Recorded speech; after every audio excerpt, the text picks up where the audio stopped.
بسم اللہ الرحمن الرحیم۔ بنی اسرائیل سے متعلق تاریخی حقیقت یہ ہے کہ انہوں نے بہت سے نبیوں کو قتل کیا، جن میں ان کے اپنے قبیلے کے حضرت زکریا علیہ السلام اور حضرت یحییٰ علیہ السلام بھی شامل ہیں۔ حضرت ابراہیم علیہ السلام کے بڑے بیٹے حضرت اسماعیل علیہ السلام تھے اور چھوٹے بیٹے حضرت اسحاق علیہ السلام تھے۔ خانہ کعبہ حضرت ابراہیم علیہ السلام اور حضرت اسماعیل علیہ السلام نے آج سے تقریباً 4000 سال قبل تعمیر کیا تھا۔ البتہ روایات سے پتہ چلتا ہے کہ اسی جگہ پر سب سے پہلے حضرت آدم علیہ السلام نے خانہ کعبہ تعمیر کیا تھا۔ حضرت ابراہیم علیہ السلام نے فلسطین کے علاقہ بیت المقدس میں بھی عبادت گاہ بنائی۔ حضرت اسحاق علیہ السلام بھی وہاں عبادت کرتے رہے، مگر حج کے لیے وہ ہمیشہ مکہ میں واقع خانہ کعبہ میں جاتے تھے۔ حضرت اسحاق علیہ السلام کے بیٹے حضرت یعقوب علیہ السلام تھے۔ اسرائیل حضرت یعقوب علیہ السلام کا لقب تھا۔ اسرائیل کے معنی ہے عبداللہ یا خدا کا بندہ۔ اسرائیل ان کے قبیلے کو کہا جاتا ہے۔ حضرت یعقوب علیہ السلام کے بیٹے حضرت یوسف علیہ السلام تھے، جو مصر کے بادشاہ بنے۔ بنی اسرائیل میں پھر حضرت موسیٰ علیہ السلام مصر میں پیدا ہوئے۔ ان کے بعد حضرت داؤد علیہ السلام صحرائے سیانی کے علاقہ میں پیدا ہوئے، جو بعد میں فلسطین چلے گئے۔ جب حضرت داؤد علیہ السلام نے انتہائی طاقتور دیو ہیلک جالوت کو اللہ کی نصرت سے خلیل سے پتھر مار کر گرا دیا، تو فلسطین کے بادشاہ سول نے حسب وعدہ ان کی شادی اپنی بیٹی مشل سے کر دی۔ سول کے مرنے کے بعد حضرت داؤد علیہ السلام فلسطین کے بادشاہ بنے۔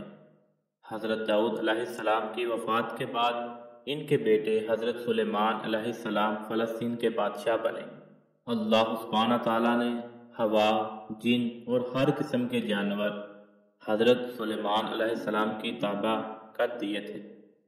قبل مسیح 1961 میں قبل مسیح 1922 کے دوران حضرت سلیمان علیہ السلام نے جنوں کی مدد سے مسجد الاقصی اسی جگہ تعمیر کروائی جہاں حضرت ابراہیم علیہ السلام نے عبادت گاہ تعمیر کرائی تھی۔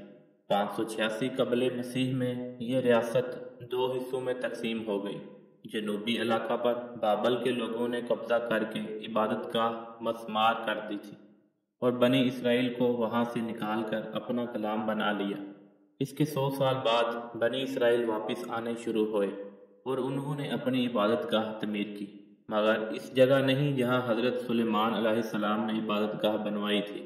333 قبل مسیح میں اسکندر اعظم نے اسی یونانی کی سلطنت میں شامل کر کے بنی اسرائیل کو وہاں سے نکال دیا۔ 165 قبل مسیح میں بنی اسرائیل نے بغاوت کر کے ایک یہودی سلطنت کی بنیاد رکھی۔ 100 سال بعد یہودی ریاست پر سلطنت روم کا قبضہ ہو گیا۔ 70 عیسوی میں یہودیوں نے بغاوت کی جسے شہنشاہ ٹائٹس نے کچل دیا اور یہودیوں کی عبادت گاہ کو مسمار کر کے انہیں وہاں سے نکال دیا۔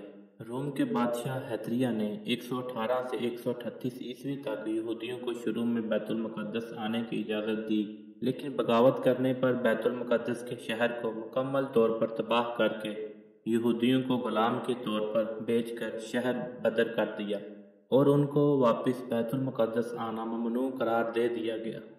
624 عیسوی تک فلسطین پر ایرانیوں کی حکومت رہی اور بتایا جاتا تھا کہ انہوں نے یہودیوں کو عبادت کرنے کی کھلی چھوٹ دے دی تھی، مگر انہوں نے مسجد الاقصی میں عبادت نہ کی اور عرب کے عیسائیوں پر بہت ظلم کیے۔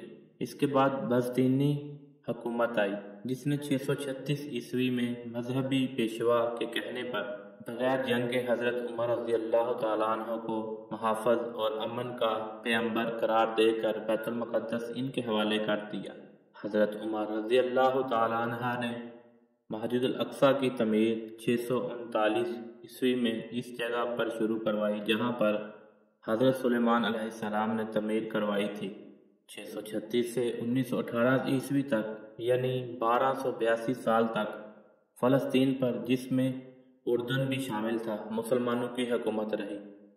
بس اس میں وہ عرصہ شامل نہیں ہے جس میں صلیبیوں یعنی عیسائیوں سے جنگیں ہوئیں۔ اس وقت تک یہودیوں کو فلسطین سے باہر ہوئے 1800 سال ہو چکے تھے۔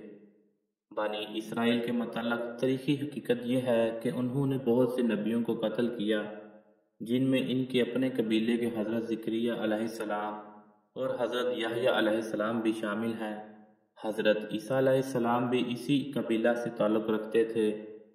ان کو بھی قتل کرنا چاہا مگر اللہ نے انہیں بچا لیا اور ان کے کسی ساتھی کو صلیب پر چڑھا دیا۔ تاریخ گواہ ہے کہ یہودیوں نے ہمیشہ سے ظلم ڈھائے ہیں، چاہے وہ نبی ہو یا چاہے خالق خدا، آج بھی وہ یہی کر رہے ہیں۔ مزید اچھی ویڈیو کے لیے اردو زون کو سبسکرائب کریں، ویڈیو کو لائک کریں، شیئر کریں اور کمنٹ سیکشن میں اپنی رائے کا اظہار ضرور کیجیے۔ شکریہ، جزاک اللہ۔